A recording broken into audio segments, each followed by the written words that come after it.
Nuevamente bienvenidos a todos. Esta es la última parte de la serie o esta serie de 3 pláticas que abordan lo que hasta ahora sabemos de la neumonía por el nuevo coronavirus, el SARS-CoV-2. En este esquema fisiopatológico de la neumonía por SARS-CoV-2 de la Escuela de Medicina de la Universidad del Este de Virginia, de la Escuela de Emory de Medicina, nos ayuda finalmente a entender un poquito acerca respecto de cuándo entran en acción algunos antivirales, cuándo los medicamentos antiinflamatorios deben de entrar en el tratamiento del paciente con neumonía por COVID y cuál es la justificación de intentar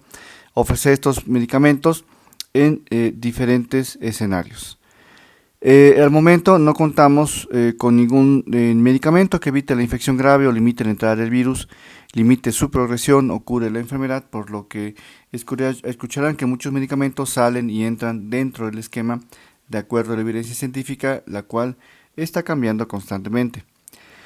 Lo primero que tenemos que tener en cuenta es, bueno, ¿qué vamos a hacer con un paciente que nos refieran o que tengamos en el consultorio con neumonía por COVID o que tengamos ya en un servicio de urgencias con neumonía por COVID? Les muestro la valoración que se me ha hecho la más sencilla para poder llevar a cabo por todos nosotros, y esta es la valoración del paciente inicialmente en el servicio de urgencias que se realiza en el Instituto Nacional de Nutrición Salvador Subirán. Lo primero que debemos de tomar en cuenta es la presencia de síntomas típicos como fiebre, tos seca, dificultad respiratoria, dolor torácico, y también algunos datos atípicos se indican en la fila de abajo, incluidos pues algunas comorbilidades que se han considerado como riesgo por este instituto, como la miocarditis o el síndrome de Guillain-Barré. A continuación debemos calcular algo llamado Quick SOFA, que este Quick SOFA no es más que una clasificación, una forma de intentar evaluar el riesgo del paciente de poder complicarse. Y este Quick SOFA es un poquito, no es nuevo, no se ha hecho específicamente para COVID, se hizo normalmente o específicamente para pacientes con sepsis, pero aplica muy bien para el paciente con COVID. Entonces, este Quick SOFA va a evaluar estado mental, taquipnea y hipotensión. Sumamos algunos puntos y de acuerdo al puntaje obtenido se obtienen pues datos que pueden evaluar el riesgo del paciente para padecer una neumonía grave. Otra escala útil es la escala de News, la cual también evalúa de forma progresiva algunas variables clínicas incluidas: frecuencia cardíaca, saturación de oxígeno por oximetría de pulso en pacientes con EPOC, la necesidad de oxígeno suplementario también, frecuencia cardíaca, presión arterial. Y bueno, poco a poco, como ven ustedes aquí, de acuerdo a el nivel que encontremos en el paciente de estas variables clínicas, vamos sumando puntos, y de acuerdo al resultado obtenido obtenemos una clasificación de un riesgo clínico. De acuerdo a esto, desde obtener 0 puntos o obtener 1 a 14 puntos, consideramos al paciente con resultado clínico bajo, y nuestra conducta médica indica continuar cuidados de enfermería y signos vitales cada 12 horas o cada 4 a 6 horas, de acuerdo si obtenemos 0 puntos o 1 4 puntos. El obtener un puntaje de 3 a 6 puntos indica urgentemente hospitalizar al paciente porque lo pone en un riesgo mucho más alto, y el obtener un paciente con 7 o más puntos lo coloca en un riesgo pues mucho más alto que el previo de tener una patología, en este caso por COVID-19, mucho más grave, y por lo tanto tener pues problemas al momento de atender ese tipo de pacientes. Algunos otros factores de riesgo son considerados por el instituto y son la edad, el sexo masculino, las comorbilidades como diabetes, hipertensión, sobrepeso, inmunosupresión y también la neumopatía crónica. Existen además factores de mal pronóstico, de esto ya habíamos hablado en una charla previa, y como ven ustedes acá, pues ellos consideran la presencia de elevación de trimerorem, la linfopenia, disminución de AST, elevación de proteína C reactiva, algunos niveles de velocidad de sedimentación globular, niveles de ferritina mayores de 1000, que indican un poquito esto de el síndrome de activación de macrófago, la presencia de albúmina baja. También indirectamente nos indica el estado nutricional y por lo tanto nos indica también un poquito este estado de inflamación secundario y también la capacidad del cuerpo de responder para formar inmunoglobulinas y por lo tanto un sistema inmunológico de tipo adaptativo. Este es un protocolo hospitalario un poquito más complejo, es un protocolo ya hospitalario que se lleva a cabo en un hospital, en un triage en México de tercer nivel, pero en este caso, en este sentido, no es el objetivo que ustedes lleguen a ver o a estudiar este tipo de protocolos, porque ya son protocolos hospitalarios y depende de cada hospital, lleva también sus propios algoritmos. Más sin embargo, lo que sí es importante desde mi punto de vista, pues desde mi punto de vista para ustedes como estudiantes de medicina, es que ustedes puedan llegar a tener la capacidad de orientar al paciente cuando es necesario acudir al hospital. Y al respecto, lo más importante es saber que cuando el paciente requiere oxígeno o tiene taquipnea o incremento en el trabajo respiratorio, es necesario sugerir al paciente que acuda a un hospital y no retrasar su tratamiento en atención médica. Yo creo que esto es lo más importante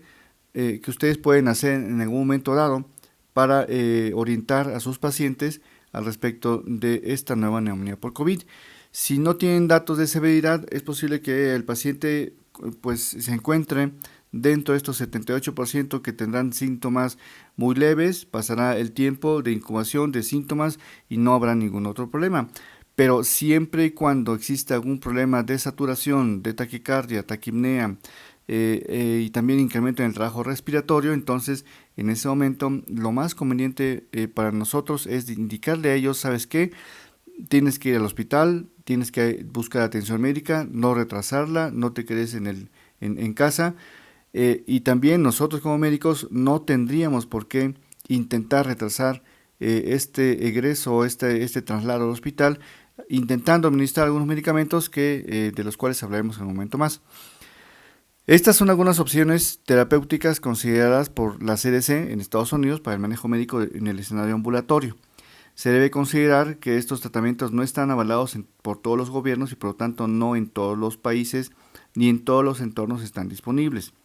Se ha demostrado un posible beneficio con la administración de anticuerpos monoclonales y aunque finalmente falta evidencia científica para sugerir esto pues de forma rutinaria. Algunos ejemplos de estos anticuerpos monoclonales son el Bamlanivimab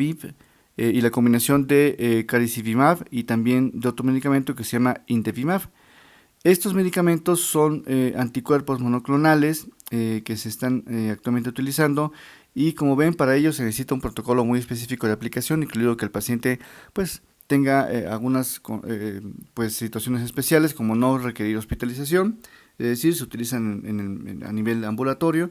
debe ser un paciente que no requiere oxígeno, debe ser un paciente que tenga más de 18 años de edad y que puede ser que tenga algún factor de riesgo, como el que ustedes ven acá, y la indicación es precisa al no poder administrarse posterior a 10 días del inicio de los síntomas y la dosis las pueden ustedes observar en la parte superior de la diapositiva. El plasma convaleciente, es decir, el plasma de personas que ya hayan tenido la enfermedad y donen su plasma para intentar frenar la progresión pues de la enfermedad que ha iniciado en otra persona, también es algo que se puede llegar a ofrecer. Existe, como ven aquí, también un protocolo bien establecido para la administración de este tipo de plasma. Y la limitante más importante es pues que se ha visto que no se ha obtenido ningún beneficio. Si este plasma de la persona que pues llegó a tener COVID, se obtiene plasma de esta persona que recientemente han tenido la enfermedad y se intenta administrar en algún paciente que esté iniciando la enfermedad, no se ha visto que haya un beneficio si se administra después de 3 días del que el paciente haya tenido síntomas, el nuevo paciente que esté teniendo síntomas. Entonces se luce un poco difícil la logística de yo tener un paciente con síntomas recientes y obtener un paciente que ya ha tenido síntomas, obtener plasma de él, plasma convaleciente, y en menos de 3 días administrárselo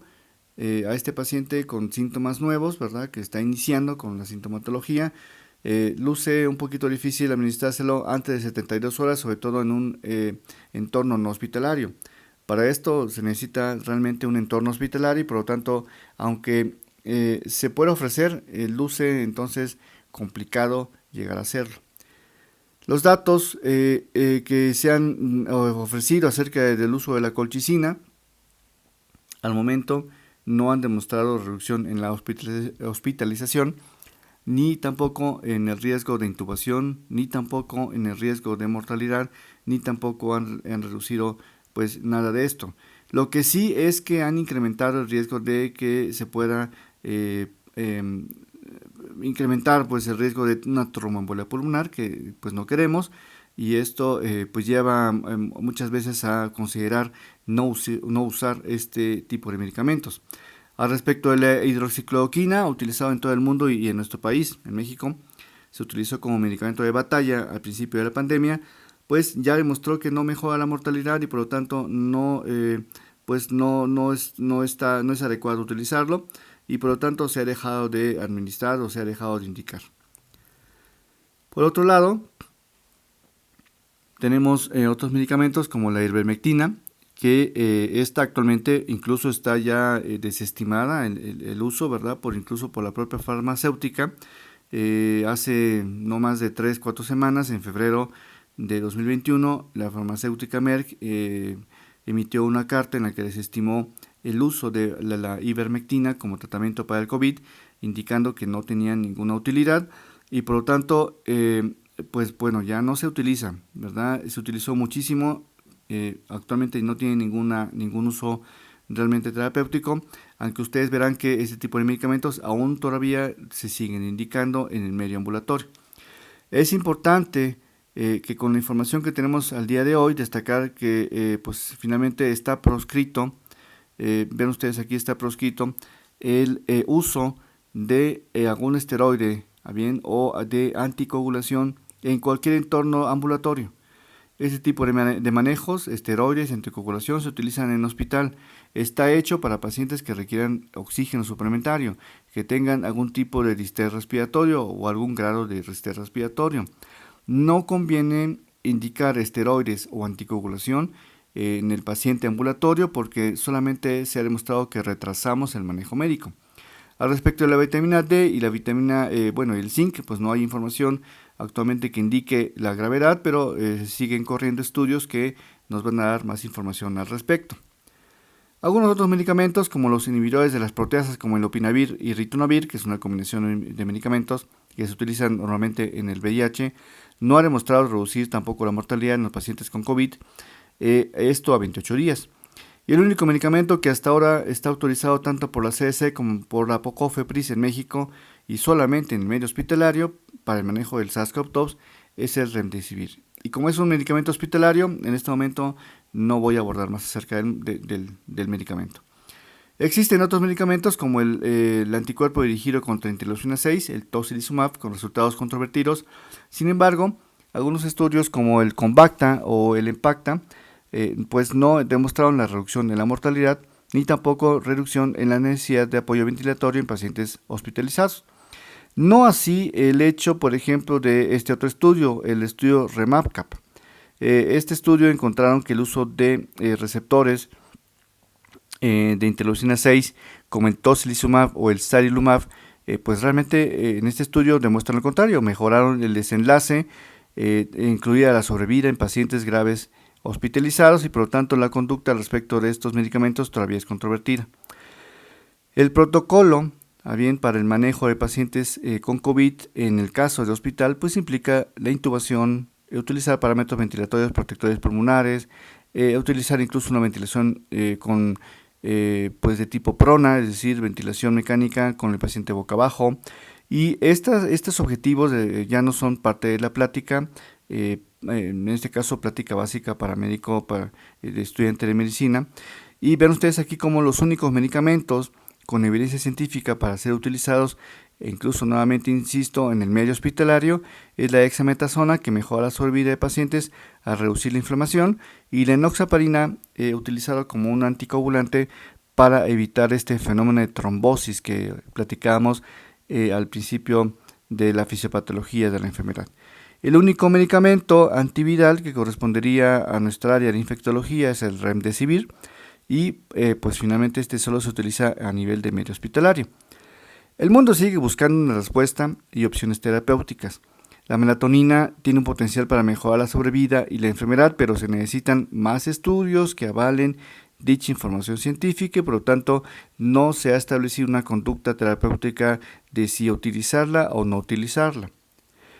Por el contrario, son los resultados finales del estudio Recovery, en los que demuestran que pues existe una reducción de la mortalidad a 28 días en pacientes hospitalizados y con enfermedad moderada o grave, pero, insisto, en el paciente que ha sido hospitalizado.